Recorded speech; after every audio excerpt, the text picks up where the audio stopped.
नमस्कार दोस्तों। तो यहाँ पर एक बहुत बड़ा कन्फ्यूजन है, क्योंकि अगर आपने देखा तो होगा तो यूएस और मतलब जेडी वांस और डोनाल्ड ट्रम्प की तरफ से आया कि भाई हमने एक डील डिजिटली साइन कर ली है और फिर फिजिकली हम साइन करेंगे उसको 19 जून को, और सारे फिर जो टर्म्स एंड कंडीशंस हैं वो सारे पब्लिक किए जाएंगे। दूसरी तरफ हम ईरान का भी स्टेटमेंट देखते हैं, जहाँ पर ईरान ने साफ साफ कह दिया कि अभी तक as of now there is just a framework, there is just an agreement to what. हमने सिर्फ एक अग्रीमेंट साइन किया है टू टॉक। अभी इस तरीके की कोई फाइनल नेगोशिएशन, कोई फाइनल डील नहीं हुई है। There will be a 60 days period जिसमें हम ये डील करेंगे, और वो भी करेंगे या नहीं करेंगे वो उस 60 डेज के पीरियड में निगोशिएशंस पर डिपेंड करता है।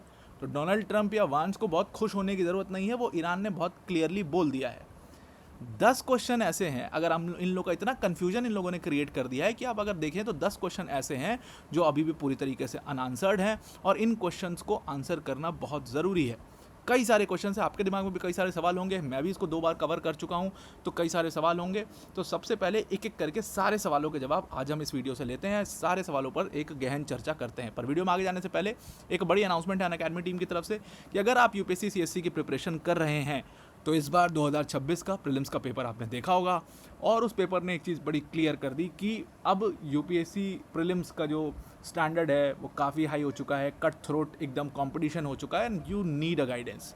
तो अनअकैडमी ने आपके लिए आपके सारे डिमांड्स को केटर करते हुए अपना फाउंडेशन कोर्स लॉन्च कर दिया है, जिसकी फ़ीस सिर्फ और सिर्फ 16,999 है। प्लस इसके साथ आपको डबल वैलिडिटी भी इसके अंदर मिलती है। 99 घंटे हैं सिर्फ आपके पास इस बैच को ज्वाइन करने के लिए, और ये बैच इंडिया का बेस्ट बैच है, क्योंकि आपको इंडिया के टॉप एजुकेटर्स इस बैच के अंदर पढ़ा रहे होंगे, जिसमें Mrinal sir, Prateek sir, Sudarshan sir, Madhukar sir जैसे एजुकेटर्स आपको यहाँ पर पढ़ा रहे होंगे। इसका लिंक हमने डिस्क्रिप्शन में ऑलरेडी दे दिया है, उस पर क्लिक करके आप इसको ज्वाइन कर सकते हैं। Now I am coming back to the topic. तो there are a lot of questions, बहुत सारे कॉन्ट्राडिक्टरी स्टेटमेंट्स हैं। एक तरफ डोनाल्ड ट्रंप हैं, दूसरी तरफ जेडी वांस हैं, जो कह रहे हैं कि डील हो चुकी है, सब कुछ हो चुका है, अब कुछ इसमें नहीं बचा है। इन्होंने साफ कहा कि भाई हमने डिजिटली डील ऑलरेडी साइन कर दी है। डिजिटली साइन करने का मतलब तो साइन हो ही गया है, अब तो कुछ है नहीं इसमें, आप तो कुछ निगोशिएट करोगे नहीं। तो भाई डिजिटली डील आपने साइन कर दी है, इसका मतलब डील हो चुकी है, तो पर कहो उसको डील डन। लेकिन ईरान ने एकदम बिल्कुल उसके विपरीत कहा, उन्होंने कहा ऐसा कुछ नहीं है, हमने सिर्फ एक फ्रेमवर्क के लिए अग्रीमेंट किया है और अभी डील होनी बाकी है। फ्राइडे को 19 तारीख को जब ये फिजिकली साइन करेंगे, उसके बाद भी इसको डील आप नहीं बोल सकते, उसको आप सिर्फ एक अग्रीमेंट बोलोगे, agreement to reach to a deal. That is what it is going on.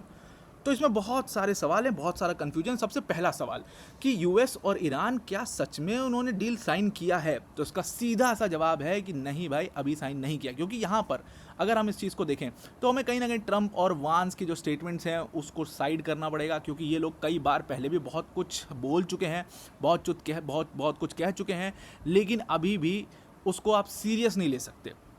क्योंकि दूसरी पार्टी जब तक ये चीज़ नहीं बोलेगी कि अब आप बोलो किसी से कि भाई मैं तुमसे दोस्ती करना चाहता हूँ, और अगली party, it is just like that कि अगली पार्टी उसके लिए रेडी नहीं है, तो फिर आपके बोलने से क्या हो जाता है। आप स्कूल में रहे होगे, कॉलेजेस में देखा होगा, भाई आपको कोई पसंद आ गया, आपने कह दिया कि भाई मुझे ये बहुत पसंद है, लेकिन अगले को आप नहीं पसंद, या अगला आपसे बात नहीं कर रहा है, आपके दिमाग में आप जो भी फितूर बना के बैठे हो। तो वही चीज़ यूएस के साथ हो रही है यहाँ पर, और ईरान की तरफ से बिल्कुल विपरीत स्टेटमेंट आ रहे हैं, बिल्कुल डिफरेंट नैरेटिव वहाँ पर आ रहा है उनकी तरफ से। तो यही एक प्रॉब्लम है।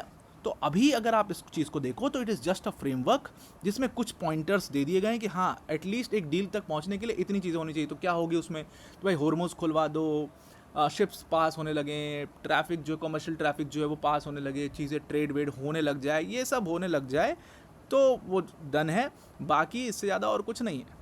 वो सारे पॉइंटर्स पर इन लोगों ने जो अग्री किया है, उसके बाद असल डील होनी है। न्यूक्लियर प्रोग्राम के ऊपर आप देख लो, कोई चर्चा नहीं हो रही है, क्योंकि वो चर्चा होनी है इस पूरे फ्रेमवर्क के साइन होने के बाद। वो चर्चा 60 दिन का जो पीरियड है उसके अंदर ये सारी चर्चा यहाँ पर की जाएगी, वो सारे निगोशिएशंस यहाँ पर किए जाएंगे। दूसरा सवाल कि क्या अभी इफेक्ट में आया है, तो क्योंकि मैंने आपको बताया कि वो डील साइन ही नहीं हुई है, तो इफेक्ट में कहाँ से आ जाएगी। तो yes, it is not into the effect, अभी तक ये इफेक्ट में नहीं है, सिर्फ डिजिटल साइन है, और डिजिटल साइन का इसमें कोई भी मतलब नहीं माना जा रहा है।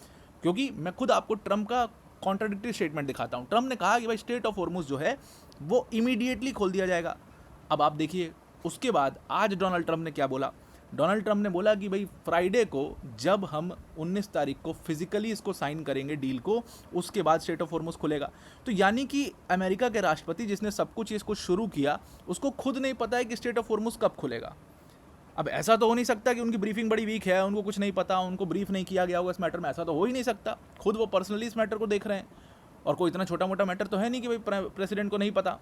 तो अमेरिका के राष्ट्रपति को नहीं पता कि स्ट्रेट ऑफ हॉर्मुज कब खुल रहा है, उन्होंने कहा इमीडिएटली खोला जाएगा, बाद में ईरान ने मना कर दिया। तो हाउ कैन यू से कि एक इफेक्ट में आ चुकी है? ये कोई डील इफेक्ट में अभी तक नहीं आई है। आज भी अगर आप देखो तो ये क्लोज्ड है, और मतलब रिस्ट्रिक्शन है उसके ऊपर, और ईरान के साथ जो डील कर रहा है वो वहाँ से पास हो रहा है। तो आप ये नहीं कह सकते कि कोई भी डील इस तरीके की चल रही है। तीसरा सवाल, क्या स्ट्रेट ऑफ हॉर्मुज पूरी तरीके से खुल जाएगा? जिस तरीके से डोनाल्ड ट्रंप ने बोला था, क्या उस तरीके से पूरी तरीके से स्ट्रेट ऑफ हॉर्मुज खुल जाएगा? ईरान ने इसके ऊपर बहुत क्लियर अपना स्टेटमेंट दे दिया है। ईरान ने कहा इसको हम कोई कंफ्यूजन नहीं रखते हैं। उन्होंने कहा भाई स्ट्रेट ऑफ हॉर्मुज की बात आप कर रहे हो ना, तो देखो स्ट्रेट ऑफ हॉर्मुज जो है उसमें हम कोई भी टोल टैक्स किसी से नहीं वसूलेंगे, ये बहुत क्लियरली उन्होंने बोल दिया। और आपके ऊपर कोई फियर ऑफ अटैक भी नहीं होगा, जो आज तक नहीं होता था तो अभी भी नहीं होगा। हाँ, लेकिन उन्होंने जो अपना 14 पॉइंट प्लान दिया था, अगर आप उसको ध्यान में देखो, जो मैंने बगल में यहाँ पर 14 पॉइंट प्लान उनका लगाया हुआ है और ये सब लगाया हुआ है, उसके अंदर उन्होंने बोला था कि हम कुछ कंट्रोल जो है वो ज़रूर रखेंगे स्ट्रेट ऑफ हॉर्मुज का। और वो कंट्रोल क्या होगा? वो कंट्रोल यही होगा कि वो आपसे सर्विसेज फ़ीस यहाँ पर वसूली करेंगे, और सर्विसेज फ़ीस आपको देनी पड़ेगी। That is what they are saying. और इसके अलावा वो बिल्कुल इसके ऊपर कोई चर्चा करने को तैयार नहीं है। चौथा सवाल, कि आखिर इस पूरी डील में ईरान को मिल क्या रहा है? इतना कुछ नुकसान हो गया, उनके सुप्रीम कमांडर जो है, सुप्रीम लीडर जो है वो मारे गए, इतने सारे हाई लेवल के लीडर्स मारे गए, इतना माली नुकसान हुआ, इतना बड़ा नुकसान हुआ, उसके बदले में ईरान को क्या मिल रहा है? तो ईरान को वो मिल रहा है जिसकी उनको सबसे ज़्यादा ज़रूरत थी। सबसे पहले तो ईरान के जो $24 बिलियन के फ्रोजन एसेट्स थे, which is a big huge amount in case of Iran. अगर आप देखो तो $24 बिलियन के जो फ्रोजन एसेट्स थे वो उनको वापस मिलेगा, ऐसा ट्रंप ने भी कह दिया था। और इसके ऊपर पूरी तरीके से क्लैरिटी भी मिल चुकी है, ईरान की तरफ से भी आ चुका है कि 60 डे फाइनल नेगोशिएशन पीरियड में हम $24 बिलियन का फ्रोजन एसेट्स जब रिलीज़ होगा हमारा, वो रिसीव करेंगे, उसके बाद हम निगोशिएशन के अंदर जाएंगे। लेकिन यहाँ पर ट्रंप ने again, Trump being Trump, confusion create कर दिया। न्यूयॉर्क टाइम्स को एक इंटरव्यू में ट्रंप ने कहा कि ईरान को हम कभी भी फुल सैंक्शन रिलीफ नहीं देंगे, यानी कि ईरान के ऊपर सैंक्शंस लगे रहेंगे। और $25 बिलियन का जो उनका फ्रोजन फंड्स है वो भी उनको नहीं मिलेगा। मैंने बल्कि इसको खुद ही कवर किया था, अभी 2 दिन पहले की घटना है ये, मैंने इसको खुद ही कवर किया था। और मैंने उसमें बोला था कि ट्रंप कह रहे हैं $25 बिलियन का फ्रोजन फंड्स उनको नहीं देंगे क्योंकि इन लोगों ने इतना नुकसान किया है, इतने लोगों को मारा है, प्रोटेक्टर्स को मारा है, सो ये उनको नहीं मिलेगा, उनकी सज़ा होगी एक तरीके से। और at the same time Iran कह रहा है कि हम $24 बिलियन के फ्रोजन फंड्स एसेट्स के बिना तो हम बातचीत नहीं करेंगे। तो फिर आप कैसे कह पा रहे हो कि एक डील हो पा रही है? यहाँ पर भी कन्फ्यूजन है। लेकिन ईरान की तरफ से बहुत क्लियर है कि उनके फ्रोजन फंड्स रिलीज़ किए जाएं, उनके फ्रोजन एसेट्स को रिलीज़ किया जाए। पांचवा सवाल, क्या यूएस और ईरान आज भी हमें सेम पेज पर नज़र आ रहे हैं? मुश्किल है। दोनों सेम पेज पे तो हैं, डील करना चाहते हैं, दैट इज़ फॉर श्योर, वो डील तो कर रहे हैं। टर्म्स अलग अलग हैं, नैरेटिव्स अलग अलग, नैरेटिव्स बहुत ज़्यादा डिफरेंट है। आप देखो तो ईरान पूरी तरीके से क्लेम कर रहा है कि उन्होंने इकोनॉमिक कंसेशंस, एक तरीके से वो कह रहे हैं कि इकोनॉमिक कंसेशंस हमने सिक्योर कर लिया है, इसका मतलब उनकी जीत हुई है। वहीं दूसरी तरफ ट्रंप और वांस का कहना है कि ये कंडीशनल है, इट मे बी और इट मे नॉट बी, हो भी सकता है नहीं भी हो सकता है, क्योंकि भाई वो भी खुद को हारा हुआ नहीं दिखाना चाहते। तो ये कहना कि यूएस और ईरान सेम पेज पे हैं, ये अभी भी आप नहीं कह सकते हो।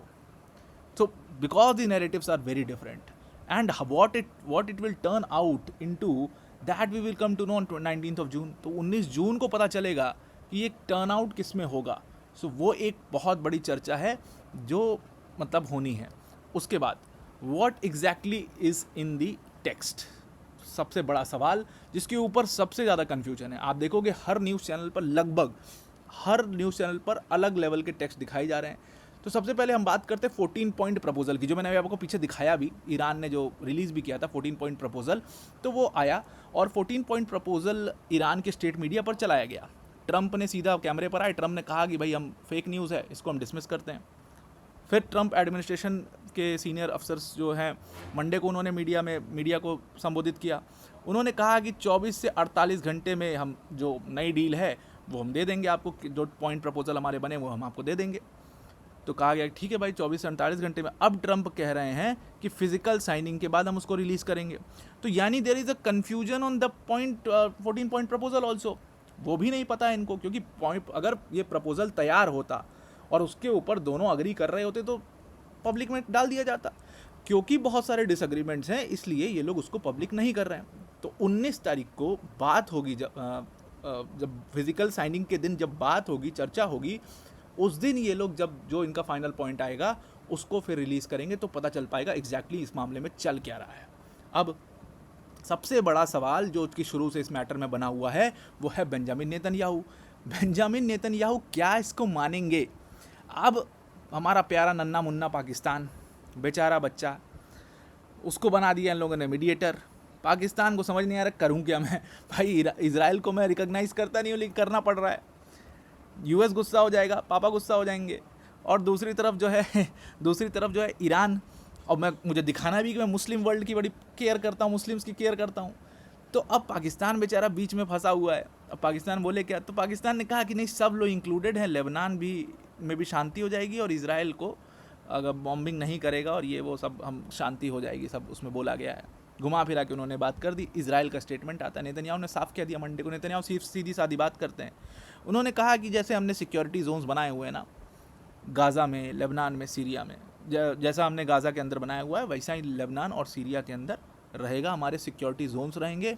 और बहुत क्लियरली उन्होंने बोला कि I want it to make very clear कि हमारे जो सिक्योरिटी जोन्स हैं वो हमारी कंट्री को प्रोटेक्ट करने के लिए हैं और हम इनडेफिनेटली लेबनान के अंदर रहेंगे। उन्होंने साफ साफ कह दिया कि हम इनडेफिनेटली लेबनान के अंदर रहेंगे, हम लेबनान को नहीं छोड़ रहे हैं। इसी के साथ साथ 6 लाख लेबनीज नेशनल्स जो कि सदर्न लेबनान में रह रहे थे उनको शिफ्ट भी कराया गया और कहा गया कि राफा का जो हाल हुआ था वैसा कुछ किया जाएगा। तो ये स्थिति है कि Benjamin Netanyahu is not following in line. तो क्या वो डील हो पाएगी, वो भी एक बहुत बड़ा सवाल है। क्या ईरान सिर्फ अपने बारे में सोचेगा? वैसा भी नहीं हो सकता। अब नया question, what you are doing about the nuclear deal. Nuclear deal की तो चर्चा ही नहीं हो रही है। तो जैसा कि उन्होंने बोला कि न्यूक्लियर डील के ऊपर अभी तक कोई चर्चा नहीं हुई है, ट्रम्प का क्लेम पूरी तरीके से फेक था, क्योंकि ईरान ने साफ कहा कि मेमोरेंडम ऑफ अंडरस्टैंडिंग जो है सीज फायर अग्रीमेंट के लिए 60 दिन का जो पीरियड लिया गया वो इसीलिए लिया गया ताकि हम एक न्यूक्लियर डील तक पहुंच पाएँ। तो ट्रम्प का बेस्ट केस सिनेरियो, कल ही मैंने इसको कंपेयर किया था बैरक ओबामा के JCPOA से, कि ट्रम्प का बेस्ट केस सिनेरियो क्या है। ट्रम्प का बेस्ट केस सिनेरियो यही है दैट आप JCPOA जैसा एक कुछ अग्रीमेंट कर पाओगे, लेकिन at what cost? At the cost of killing thousands of people, at the cost of energy crisis, at the cost of damaging America's credibility. All these are cost. Barack Obama ने free में कर लिया था ये। आपने 3 महीना लड़ाई लड़ी, $200 बिलियन खर्चा किया, किस लिए? JCPOA करने के लिए, जिसको आप खुद ही 8 साल पहले ख़त्म कर चुके थे। तो ये ट्रम्प की बहुत बड़ी हार की तरह देखा जाएगा। उसके बाद क्या वॉर दोबारा शुरू हो सकता है फिजिकल साइनिंग के बाद, या फिजिकल साइनिंग में कुछ गड़बड़ी हो गई? तो बिल्कुल हो सकता है। ट्रम्प ने कहा कि अगर हम किसी फाइनल अग्रीमेंट तक नहीं पहुँचे तो पूरी तरीके से वॉर दोबारा शुरू होगा, हम ईरान के ऊपर बॉम्ब करेंगे। और ईरान ने भी साफ कहा कि हम भी इनके ऊपर अटैक करेंगे। लास्ट और आखिरी सवाल, ट्रम्प के गोल्स का क्या? जो ट्रम्प्स के मैक्सिमलिस्ट गोल्स थे कि भाई सारे ऑयल के ऊपर मेरा कब्जा होगा, सिर्फ US ऑयल बेचेगा और कोई नहीं कुछ कर पाएगा, यह है वह है, दुनिया भर का जो ज्ञान दिया था डोनाल्ड ट्रम्प ने, उसका क्या? ट्रम्प की देखा गया इस वॉर के बाद कोई भी उनके ऑब्जेक्टिव्स जो हैं वो रीच नहीं हुए हैं। ईरान का न्यूक्लियर प्रोग्राम के बारे में अभी कोई चर्चा नहीं है कि उसका डिस्ट्रक्शन हो पाया, सबसे पहला उनका ऑब्जेक्टिव था, नहीं हो पाया। रिजीम चेंज नहीं हो पाया। ईरान की मिलिट्री क्या पूरी तरीके से ख़त्म कर पाए कि ईरान अब लड़ ही नहीं पाया किसी से? नहीं कर पाया आप। मिसाइल प्रोग्राम बंद करा दिया? नहीं करा पाया आप। तो टोटली अगर मैं कहूँ, Trump is a complete failure. Yes, this will be a right sentence. Trump पूरी तरीके से इस पूरे मामले के अंदर, ट्रम्प को कहा जा रहा है कि ट्रम्प पूरी तरीके से इस पूरे मामले में फेल हो गए हैं और डोनाल्ड ट्रम्प को इसका जवाब अपने देश में ज़रूर देना पड़ेगा। और इसीलिए वो इतने उत्तेजित हैं और इसीलिए वो इतना सारा कन्फ्यूजन क्रिएट कर रहे हैं। तो आई होप आपको ये पूरा आर्टिकल समझ में आ गया होगा। आज के लिए इतना ही। Thank you and have a nice day.